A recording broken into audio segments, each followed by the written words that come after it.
All right, so we're going to talk about some New Japan Cup. Now, I'm going to be honest, and you know this, but I didn't pick up the New Japan Cup until we got into the quarterfinals.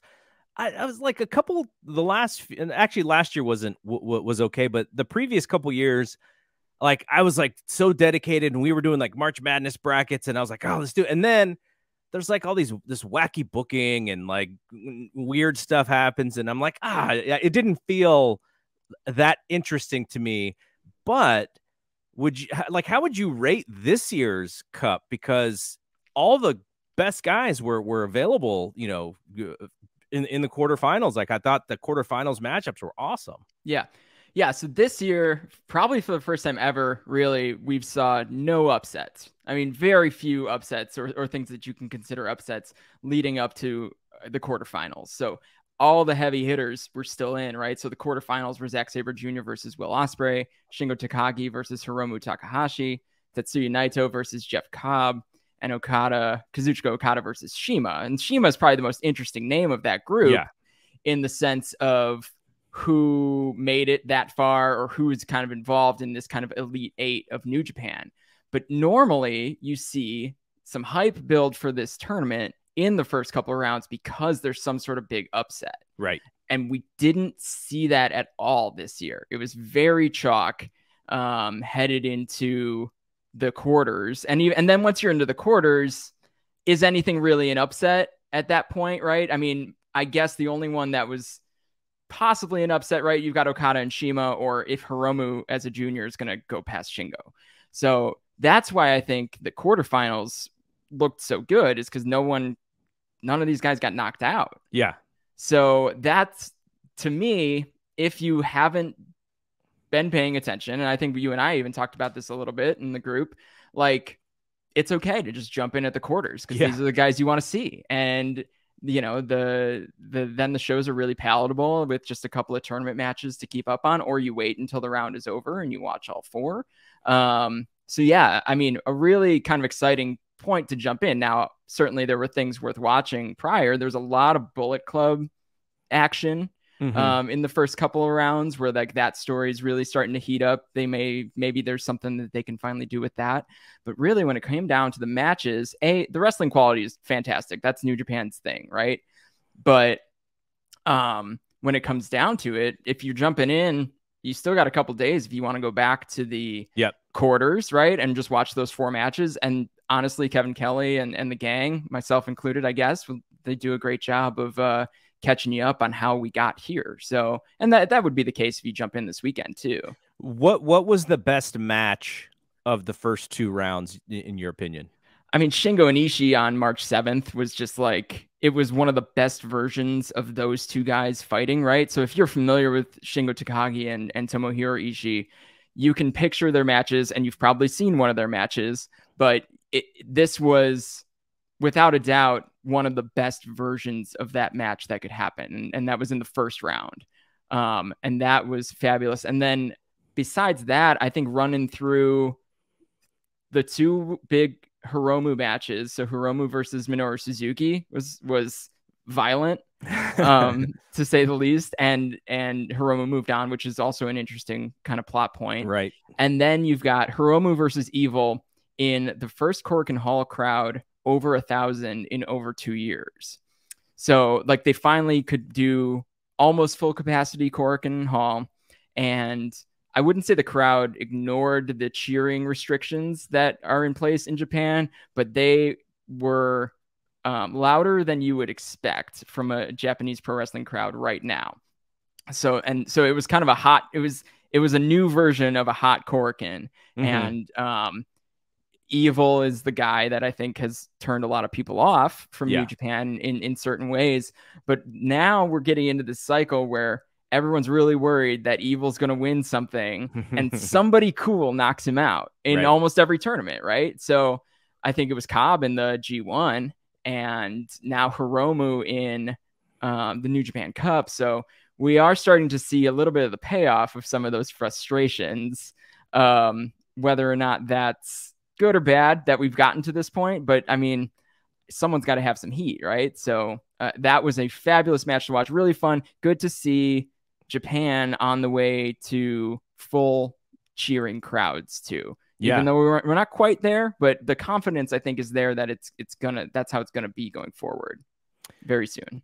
Now, I don't know if you've heard, but there is a little bit of a worry about another variant that, you know, is related. It's an Omicron variant, and it could be even, you know, crazier than the Omicron that we were dealing with.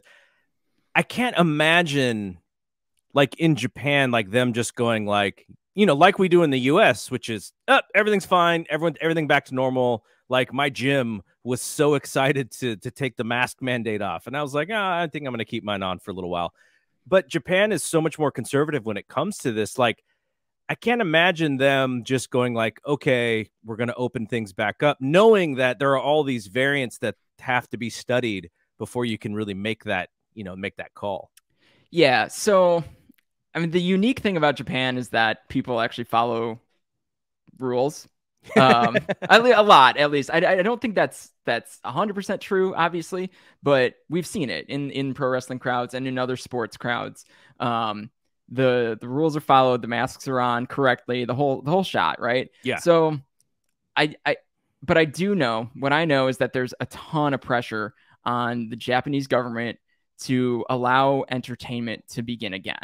And I know that through pro wrestling, and I know that through the music industry. So the people that I know in the music industry are under the impression that by summer, people will be able to travel in and out freely, and they'll be able to have concerts and festivals and things of the sort. And I know a handful of people both on both sides of that equation that are already booked to go to Japan, that would not have been able to, say, 6 months ago.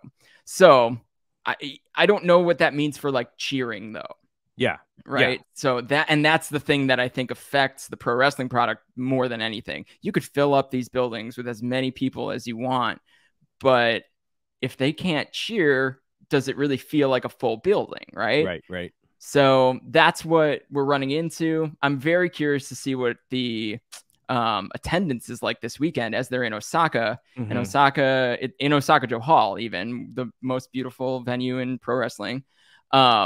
I think that it's going to be really interesting to see how many people they fill in, how they follow the rules, because Osaka has been a really good crowd for New Japan throughout this entire pandemic. It's been kind of the place that you feel most at home. So I'm hopeful, but there is a lot of confidence in the people that I know that we're headed in the right direction.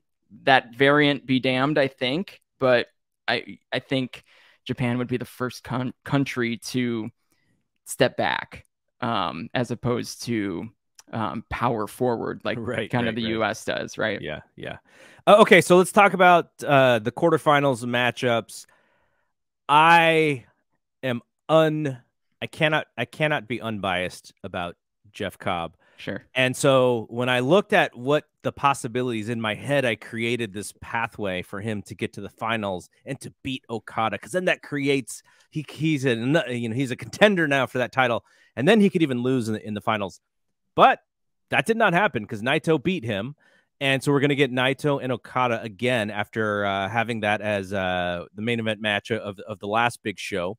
What do you think about the way that they did that? And what was your expectation in the booking? Because when we did your brackets, I think you had a lot of Jeff Cobb to the finals people in there. I think I was one of them. So, yeah, Jeff was the favorite among pick'ems. So 32% of people picked Jeff Cobb, and that's, I think, almost twice the next highest, which I think was Shingo at 16%. So, if I were going back in time and thinking, I didn't actually do a bracket because you know too much. I know too much. I apparently know too much. I didn't do a bracket, but if I saw all those Jeff Cobb brackets and they made sense, right? So Cobb could have had one of the best runs through this tournament and some wonderful wins. And even if he didn't win the tournament, then, right, if he lost in the final or whatever it may be, he'd still have these big wins. And that seems to be where Cobb lives right now, in this, like, win a bunch of matches, have a great tournament, is a powerhouse, but doesn't quite finish the job just yet, right? I think he'll finish the job with a babyface turn at some point. Mm. And I think that's the long game for Cobb. But they could also just heat him up as a big bruiser and put him in any situation like they did with Okada all last year. So, but that didn't happen, right? We saw Naito go through, and I don't know if anyone thought Naito was going to go this far, but now that I look at it, it makes sense because he didn't get a G1 run because he was eliminated and then injured. He was injured, which then eliminated him with a bunch of forfeits. So maybe we should have seen this coming, except I didn't see them doing another Okada Naito match in the semifinals of the New Japan Cup. Like, that match seems so big. Right. And to bounce it back so quickly. But I think there's something, I don't know that Naito was supposed to be the guy in February. I think that was penciled for Ibushi, and Ibushi's just clearly not physically ready yet. So have you heard anything latest on him? So no, I know that he's training. So that's as far as I know. So he's to the point where I guess he's working on his conditioning. But that dude had a year last year. So he's going to have to work himself back, because I think he was still working himself back from being ill during the G1. So, and I don't know that we ever got to full strength. So he's got a lot to work himself back to, but he's also got to come back at a big spot because he's a big guy. Yeah. So, and that does kind of play into the final four here, because you've got Okada, Naito, Zack Sabre Jr., Shingo. Any of those guys could win, but what happens if Okada wins? Yeah. Right? Because this whole thing is supposed to set up a title challenger. Then he calls a shot, right? You would think. That nobody ever really says that, but everyone always assumes it. So, yeah. So then Okada calls a shot, and if it's Ibushi, right? Oh, the crowd goes wild, right? Like, that's, I mean, that's really what would happen, because Ibushi would then come out and hopefully then have a great match and show that he's totally ready. So that's my bet if Okada wins. But I think the final that we're going to get, if you want me to go there. Yeah. I think the final that we're going to get, and this just clicked with me while you and JD were talking. I was just like kind of scratching out some notes. The final we're going to get is Zack Sabre Jr. versus Naito, because Zack Sabre Jr. injured Naito in the first match of the G1 in Osaka, which is now where this weekend is, where the finals are. They're in Osaka-jo Hall. So in the perfect world of New Japan Classic booking, that's the match. And Naito gets his win back over Okada, but doesn't have to take the belt off of him. So can we talk about Zack Sabre Jr. and Will Ospreay? We watch so much wrestling, and I don't write anything down, and I just watch a match and I go, oh, that was a great match. Oh, that was a great match. Oh, that was a great match. Yeah. And so, like, because we have so many great matches these days, they just kind of all blur together. And so I can watch that and go, wow, this is one of my favorite matches this year, though I've probably said that 10 times already, and it's only March, right? So what did you think about the match, and then also the finish where Ospreay taps, the referee quickly ends the match, and for the next 10 minutes, Ospreay and Jeff Cobb are saying that he didn't tap as a way to get Zack to the semifinals? So, I mean, you could put Zack Sabre Jr. and Will Ospreay in the ring together as many times as you want, and they're going to figure out some creative way to get to where they need to go. And because those guys are two of the best in the industry, and I think that they play off each other because they are different. They're very, very different wrestlers, but I think they have this immense respect for each other and the things that they cannot do themselves that the other person can do. And, you know, that match on paper will always be one of the best matches of this generation, no matter where you put it. And it's going to end up on that particular match is going to end up on people's top 10 lists from the quarterfinals of the New Japan Cup in a small building, you know, like not any big, huge main event, you know, of the Tokyo Dome or Osaka-jo Hall or whatever. Right. Like, but that's, you know, those guys can blow up York Hall for Rev Pro and people will pay attention to it. So as for the finish, right? So the finish played, I think, a little bit played off of the Sonata finish where I'm not going to blame anybody, right? Sonata got injured during the match. He broke his orbital bone and was maybe knocked out. No one's really sure. And then, you know, they had to run a referee stoppage. So with Red Shoes, right? Red Shoes Yeah. then is the referee of the Zack Sabre Jr. Will Ospreay match. And Red Shoes took forever to do the referee stoppage because I think it was off script, right? So we didn't know where we were going. And it was really awkward. And then now Red Shoes is in the ring and he calls Will tapping really quickly. Yeah. So I don't know. Are we going to like a Hebner, whatever thing going on? I don't know. Or is this a big callback? Is this some more Western influence into our precious New Japan? I mean, maybe, but it worked, right? So I like that Will tapped one way or another. I like that it was a submission, that they didn't have to like work in some funky pin, because tapping in New Japan is still a big deal. If you being a submission artist like Zack Sabre Jr., the person with the most submissions in New Japan Cup history, if you're him, like, to win, that's how you win. So he doesn't really have an impact finisher. So you got to tap, but with someone like Will, who clearly is protected in the booking, you got to make something out of it. So they've made something out of it, and we'll see where that goes. Maybe another great Zack Sabre Jr. Will Ospreay match. All right. So Jeremy Finestone wanted me to mention his prediction. So here's his prediction. Zack Sabre Jr. wins the cup, challenges Okada, loses in a brilliant match, and then he comes to the States for a tour either before or after the G1. Could we see Zack Sabre Jr. in AEW or New Japan Strong and come over here for a little while? I would love it. I think we know that there's someone in AEW that really wants to wrestle Zack Sabre Jr. Yes. Bryan Danielson, right? Yes. So that, and there's a great new group in AEW that I think Zack could fit in pretty well with, right? Yes. Let's not forget that in early 2020, Zack was about to fight Jon Moxley. So is that an avenue to get there? Maybe, right? Like, I'm sure that's a match that they want to run back too. But yeah, so Zack was holding on to the US championship, like while Moxley was knocked out after the Suzuki match and all that. So there was something in the works there when Moxley called Zack a human udon noodle, and another great Moxley line, right? So Zack is a guy that I think should come to the States. Like his pal Minoru Suzuki, he could just have a great run through the indies and a couple of hot shots on either Impact or AEW and run a big angle, and maybe that'll carry over. Maybe finally we'll see something carry over into Japan, because I know that those two guys, Moxley and Danielson, are both on the radar for another trip to Japan. So, but yeah, Zack's huge in the States, right? People love his promos, they love his style.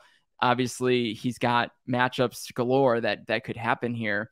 So I think he's definitely a candidate to make his way over to the US and do something interesting. So yeah, I would love to see that. But I think Jeremy's probably maybe in line with what's going to happen in regards to at least the tournament. If I had to bet, maybe if he's facing Okada, I don't think he's going to face Okada in the final, but he would. I don't know that Zack's ready for the big belt yet, and but they also put the belt on Shingo last year, so like maybe that's all out the window with this new belt, right? Where these guys can actually, some of these guys that are kind of outsiders, quote unquote outsiders, they can actually win. So I think that's helpful. Justin Nipper, this for the podcast, the audio podcast listeners. Justin Nipper said Zack is in Suzuki-gun, and Brian had the bout with Suzuki last year. Mox has history with him too. Blackpool Combat Club, Suzuki-gun connection, rivalry. So yeah, lots of creative stuff that you could do with those two companies.